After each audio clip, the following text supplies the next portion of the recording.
আসসালামু আলাইকুম, সবাইকে স্বাগতম। আইসিটি বিষয়ের এই যে 36 সংখ্যাটি 16 ভিত্তিক হেক্সাডেসিমাল সংখ্যা। এই সংখ্যাটির দুইয়ের পরিপূরক মান কীভাবে গঠন করা যায় সহজভাবে আলোচনা করার চেষ্টা করব। দুইয়ের পরিপূরক মান গঠন করতে হলে প্রথমে এই সংখ্যাটিকে বাইনারিতে রূপান্তর করতে হবে, তাই না? এবং সেই বাইনারি মানকে এই 8 বিটে সাজিয়ে লিখতে হবে। 36-এর বাইনারি মান যা পাবো তাকে 8 বিট রেজিস্টারে সাজিয়ে লিখবো, যাকে বলা হয় 8 বিট প্রকৃত মান। 36-এর বাইনারি আমরা ইচ্ছে করলে ক্যালকুলেটরে বের করতে পারি হেক্সাডেসিমাল থেকে বাইনারিতে রূপান্তর করার সময়। আর আমরা যদি এখান থেকেও বের করতে পারি, যেমন 6-এর বাইনারি কত জানা আছে? 6-এর বাইনারি কিন্তু 110। 6-এর বাইনারি 110, এটা হচ্ছে 6-এর বাইনারি।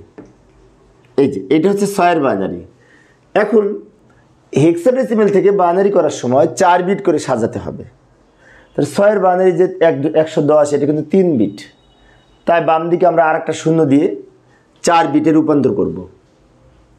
এটা হচ্ছে 6-এর সমতুল্য 4 বিট বাইনারি মান। হেক্সাডেসিমাল হতে 4 বিট করে বাইনারি মানে রূপান্তর করতে হয়। এবার 3-এর বাইনারি কত জানা আছে? 3-এর বাইনারি 11, দুইটা 1, তো 3-এর বাইনারি 11 লিখি বাম দিকে। এখন 3-এর বাইনারিকেও আমাদের 4 বিটে সাজিয়ে লিখতে হবে। তাহলে 11-র বাম পাশে আরও দুইটা শূন্য নিয়ে 4 বিটে সাজিয়ে লিখলাম। এইটা হচ্ছে 5-এর এইটা হচ্ছে 6-এর সমতুল্য 4 বিট বাইনারি, আর এটা হচ্ছে 3-এর সমতুল্য 4 বিট বাইনারি, এবং এখানে 8 বিট হয়ে গেছে অলরেডি। আচ্ছা, এইটা হচ্ছে বাইনারি মান, এই সংখ্যাটির 8 বিট বাইনারি মান। এবার এখানে থেকে আমরা 1-এর পরিপূরক মান গঠন করব। জাস্ট এটাকে উল্টিয়ে লিখব। কিভাবে? উপরে যদি 0 থাকে নিচে 1 লিখব, আর উপরে 1 থাকলে নিচে 0 লিখব। লক্ষ্য করি, এই যে অনেক সহজ।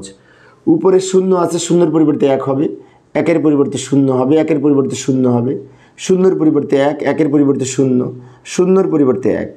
অর্থাৎ উপরে 0 থাকলে নিচে 1 লিখব, উপরে 1 থাকলে নিচে 0 লিখে যে মান পাবো সেটাকে বলা হয় 1-এর পরিপূরক মান। সবার শেষে এই 1-এর পরিপূরক মানের সাথে 1 যোগ করে আমরা এখানে যেটি পাবো সেটাকে বলা হয় 2-এর পরিপূরক মান। তো যোগ করি। এই যোগ কিন্তু বাইনারি যোগ, এবং আমরা জানি বাইনারি সংখ্যায় 1 আর 1 যোগ করে 10 হয় কিন্তু, তাই না? কারণটা কি? কারণ 1 আর 1 যোগ করে 2, 2-এর বাইনারি 10। তো লক্ষ্য করি, 1 আর 1 যোগ করে 10-এর 0, হাতে থাকে 1, হাতের 1-এর 0 সাথে যোগ করে 1 হবে। এবার হাতে আর কোনো সংখ্যা নাই, না থাকলে এইগুলো যা আছে সব এখানে নামিয়ে দিব। যেমন এই 0টা নিচে নামিয়ে দিলাম, 1 0 0 1 1।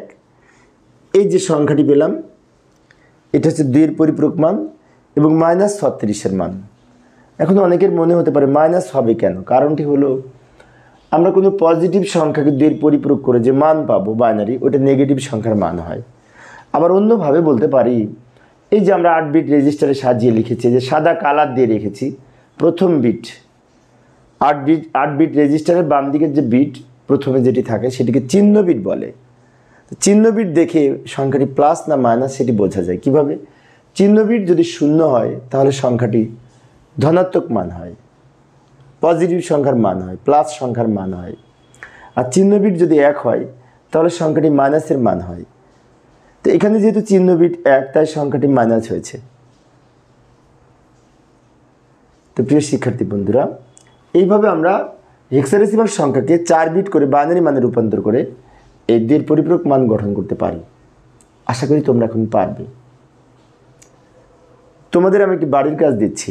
তো লক্ষ্য করি, অনুরূপ একটি অঙ্ক আমি উপস্থাপন করলাম। এই যে 37/16, অর্থাৎ এই 37 সংখ্যাটি হচ্ছে 16 ভিত্তিক হেক্সাডেসিমাল সংখ্যা। এই সংখ্যাটির 2-এর পরিপূরক মান কত হবে? আশা করি তোমরা পারবে, এবং উত্তর কত হবে কমেন্টসে জানানোর চেষ্টা করবে। তো পরিশেষে সবাই ভালো থাকবে এবং সুস্থ থাকবে, এই কামনায় খোদা হাফেজ।